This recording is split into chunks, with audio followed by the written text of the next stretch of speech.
Communiqué du Conseil des ministres du 27 septembre 2023.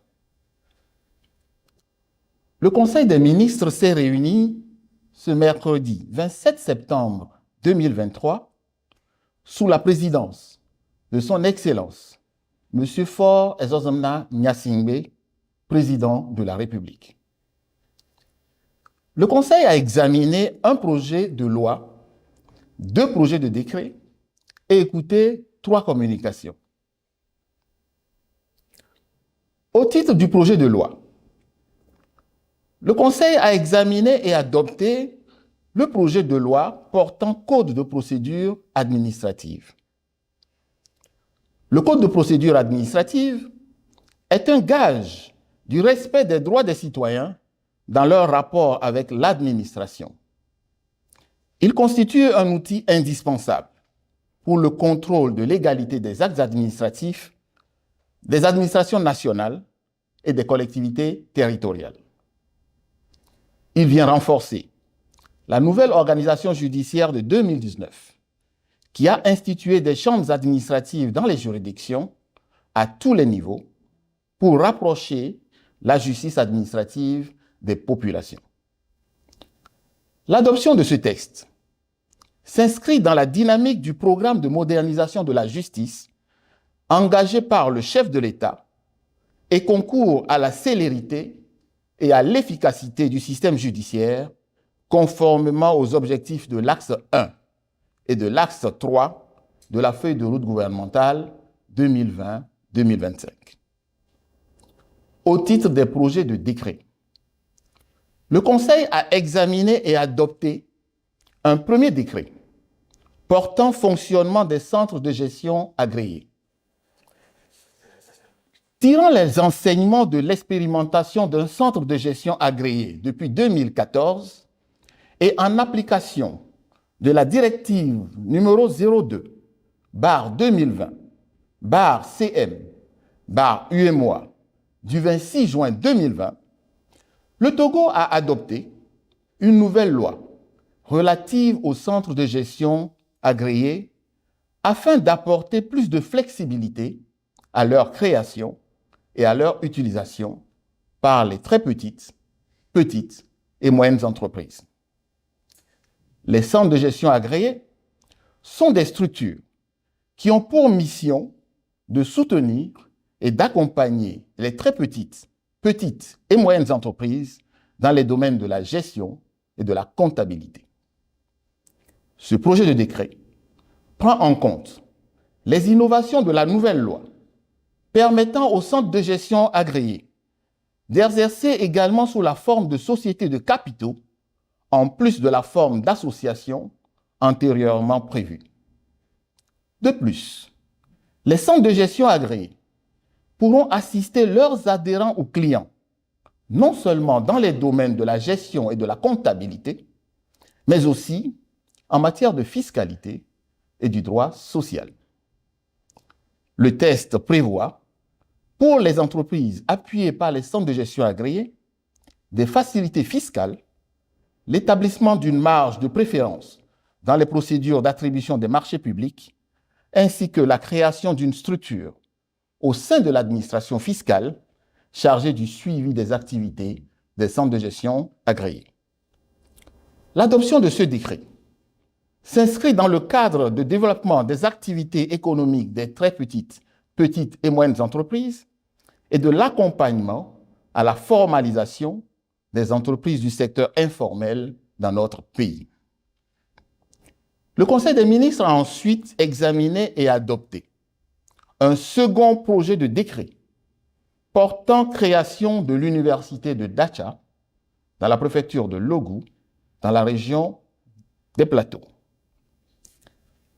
Notre pays a inscrit l'amélioration de la qualité de l'enseignement supérieur au rang de ses priorités, notamment dans le projet P11 de la feuille de route gouvernementale.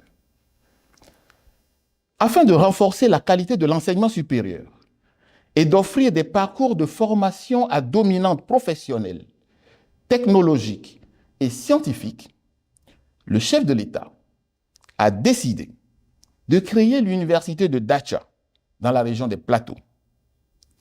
Cette initiative traduit l'ambition de doter les différentes régions économiques d'universités et de centres universitaires. L'adoption de ce décret, qui crée l'université de Dacha, permettra de favoriser l'accès des jeunes à une formation de qualité et d'accroître l'intégration des institutions universitaires dans le tissu économique, social et culturel de la région. Au titre des communications, le Conseil des ministres a écouté une première communication relative à la situation économique et financière au premier semestre 2023, présentée par le ministre de l'Économie et des Finances. L'environnement économique international, régional et national est marqué depuis 2022 par de fortes tensions inflationnistes en liaison avec les effets de la crise sanitaire et le conflit entre la Russie et l'Ukraine. Le resserrement des politiques monétaires de toutes les banques centrales rend de plus en plus onéreux les financements sur les marchés monétaires. En 2022, le taux d'inflation au sein de l'UEMOA est ressorti à 7,1% contre 3,5% en 2021, notamment du fait de l'augmentation des prix des produits alimentaires dans tous les États membres.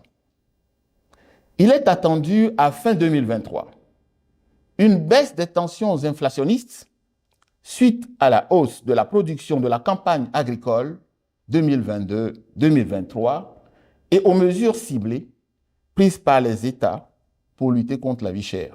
Au Togo, la conjoncture économique, au terme des 6 premiers mois de 2023, est caractérisée principalement par une progression des activités portuaires et aéroportuaires, un accroissement des flux commerciaux et une consolidation des créances sur l'économie. Les échanges commerciaux, comparés au premier semestre 2022, sont marqués par une hausse des exportations, plus 52,3 milliards, et des importations, plus 84,9 milliards.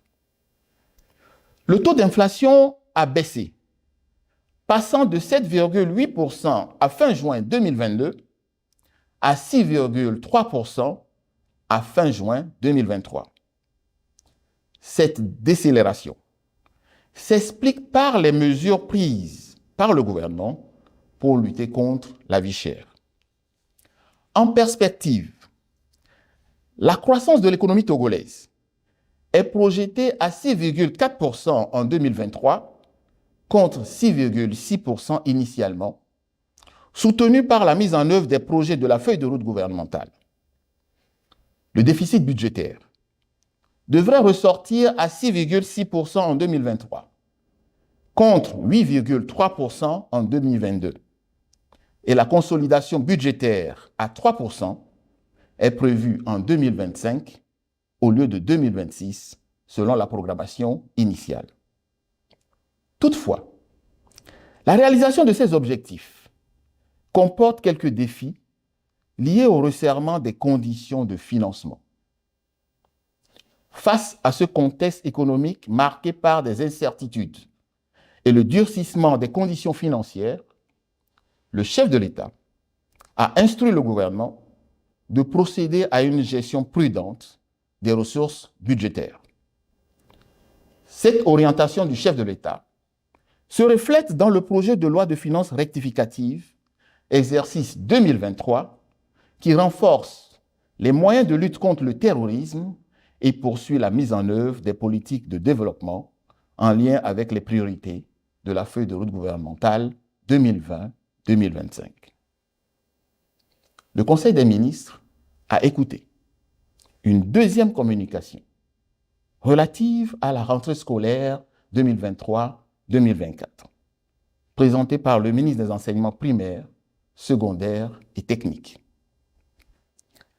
La rentrée scolaire 2023-2024, qui a été effective le 25 septembre 2023 sur l'ensemble de l'étendue du territoire national, est caractérisée par l'engagement responsable de tous les acteurs en vue de renforcer les performances du secteur éducatif.